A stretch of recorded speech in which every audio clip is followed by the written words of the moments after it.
你们知不知道此时此刻周老师正在经历什么？全世界都以为我出事了，能听懂吗？你们知道当周老师被网暴以后发生了什么事情吗？就对我来讲，可能别人骂我2句无所谓，但是你知不知道我的爸爸、我的妈妈、我的岳父、我的岳母、我的孩子，他都会看手机啊。每天我会收到我的亲朋好友、我的同学、我的爱人、我的家人给我发一信息。全世界都以为我出事了，能听懂吗？就那个感觉是很痛苦的，知道吧？那这个时候我要选择是反击呢，还是继续沉默呢？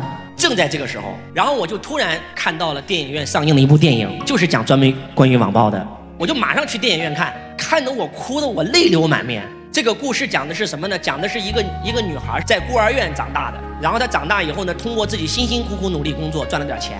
然后给自己买了个意外险，因为学了财商，知道吧？给自己买了个重疾险，结果还真生病了，脑癌，然后直接赔了他136万。他觉得我要这钱干啥呀？他把这160多万全捐了，裸捐，捐给了孤儿院。结果他这一捐不要紧，他上了头条热搜。当他上了头条热搜的时候，有这么一个网友，这个网友就是一个普通的流浪汉，他就天天在网吧里面打游戏，然后呢玩。有一天他在看小说，他没有钱了。他突然看到了这个所有人都在夸裸捐姐的事件，他死了，他把钱全裸捐了。当所有人都在看这个新闻的时候，他突然想到了一个点子：如果我今天搞一条神评论，这个神评论火了以后，我可以赚点数，点数可以兑换成钱。在座各位，他能兑换出多少钱？你们知道吗？9块9，就只为9块9。他在评论区，所有人都在评论那个裸捐姐有多好的时候，她写了一条评论，她是坐台小姐，我曾经花3000块点过她的钟。这一条瞬间变成了热搜。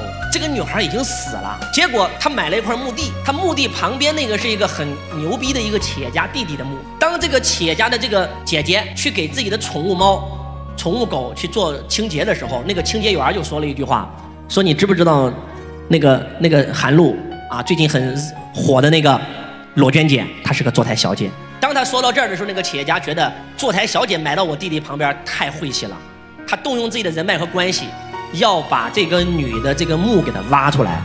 就这个人已经死了，你知道吗？已经下葬了，死之前还把自己所有的钱全捐了，就因为一个不良的网友，然后到最后污蔑他。因为观众不会看其他的，那条神评论出来以后，全网所有人全部都是骂他的。有人说对，她就是小姐啊，我见过她在南方打工，就每一个人都在讲，仿佛自己亲眼看过的一样，你知道吗？就是我看完这个电影以后，我特别的心酸，我无数次泪流满面。我觉得现在的网民为什么会这样呢？哎，你们知不知道？就因为看了这部电影，我开始关注网暴这件事儿。现在为止，全球每一年因为网暴死的人超过5000人，韩国的明星、欧美的明星、东南亚的明星、香港的明星，有无数人因为网暴致死，知道吗？你的一句话有可能拯救一个人，你的一句话有可能害死一个人。我问你们个问题，那些人他们为什么要这样做？他们觉得只是吃了一个瓜而已啊，他们觉得只是发了一条评论而已啊，他们觉得我只是为了蹭点流量而已啊，会死人的。你们猜猜周老师被网暴了，我找到我们的律师，我找到我们的这个负责做舆论的这个新闻稿的这些工作人员，我跟他们开了个会。你们猜猜我开了个什么会？我说你们现在写文章不要攻击他们，而要写网暴死了多少人，网暴害了多少人，这样做是要背业的，背因果的。我们要通过我们这件事唤醒更多的人不再被网暴，唤醒更多的人不再做这些害人的事儿。你知道我讲完这段以后，你知道吗？就把我那个工作人员都讲哭了，给他泼脏水，这样骂您，您现在还想唤醒他们，帮助他们？我说对呀，是啊，帮助他们啊。你知道我的人生座右铭是什么吗？世界掠我千百遍，我待世界如初恋。宁天下人负我，我不负天下人。你知道我最喜欢的一首诗是什么吗？冰雪林中住此身，不同桃李混芳尘。我希望成为冬天的那朵白梅花，不和那个桃花、杏花、李花争芳斗艳，就孤单地开在冬天的冰川雪原上。冰雪林中住此身，不同桃李混芳尘。忽然一夜清香发，散作乾坤万里春。我相信总有一天，人世间会给我一个公平的交代，可能不一定是我活着的时候，没有关系啊。哎，我问你，孔子活着的时候名声很好吗？15岁的王阳明先生说：“我要为天地立心，为生民请命，为往圣继绝学，为万世开太平。”所有人都是对他谩骂，但是不耽误500年以后他成为圣人啊。所以我不在乎世人怎么看我，我只在乎我怎么看我自己。那有人说周老师你不怕吗？你知道你们为什么会怕吗？因为你在用得失来去评定人世间发生的所有的事。我这件事做了，我有可能失去所有，但是我不做，我可以拥有一切，所以我不做，这叫得失。但是我不是在用得失来衡量我所做的所有一切，我在用是非之心衡量我做的所有的一切。什么是是非之心？对就是对，错就是错。如果站在物质的层面，我失去所有的一切，我会怕。